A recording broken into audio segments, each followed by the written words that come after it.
Alright, today we're going to talk about inequalities. Greater than, greater than, greater than or equal to, less than or equal to, not less than, not greater or equal to. Point is, this is another paper slide video. Those are just some of the symbols we'll be seeing today. Before we get too deep, and again, this is most likely review, let's start with the word inequality. In meaning not, and equal meaning equal. So not equal. And often there are many solutions to an inequality, while there's only usually one for a first order. And we're used to the right side here. X plus 1 equals 3. That's one solution. Only 2 makes x true. But think about x greater than 3. There's an infinite number of solutions. That's not an 8 on a side. That means that there's infinite solutions. So why infinite for x greater than 3? We'll start thinking about the values at work. 3.1 is greater than 3. 5, 7, 12. 20 pi, 1,310,000, 99,293,000.7243. Anything that is to the right of the number 3 and not including 3. 3 does not work.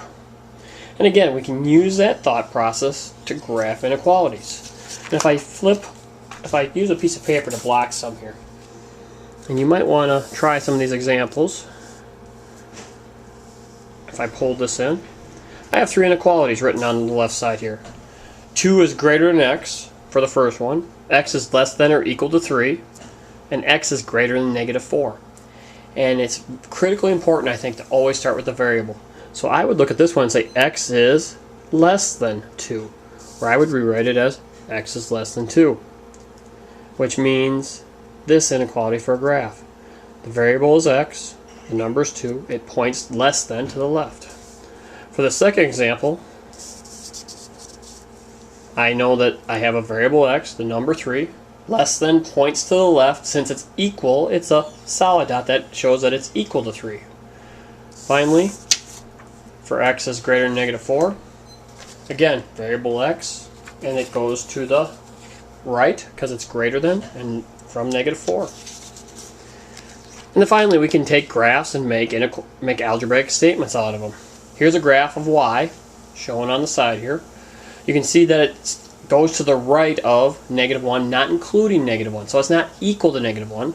It's simply greater than negative 1. So y is greater than negative 1. Or y is greater than negative 1. An English expression, an algebraic expression. If we go to the next one, I'll try to get this here. There. We see that there's a solid dot on 6, meaning it's equal to 6. It points to the left, which is less than. The variable is x again. X is less than or equal to 6. There's the English, followed by x is less than or equal to 6, the algebraic. Again, a quick review of inequalities.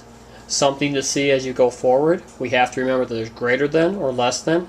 And when we have an arrow, that's showing an infinite number of solutions.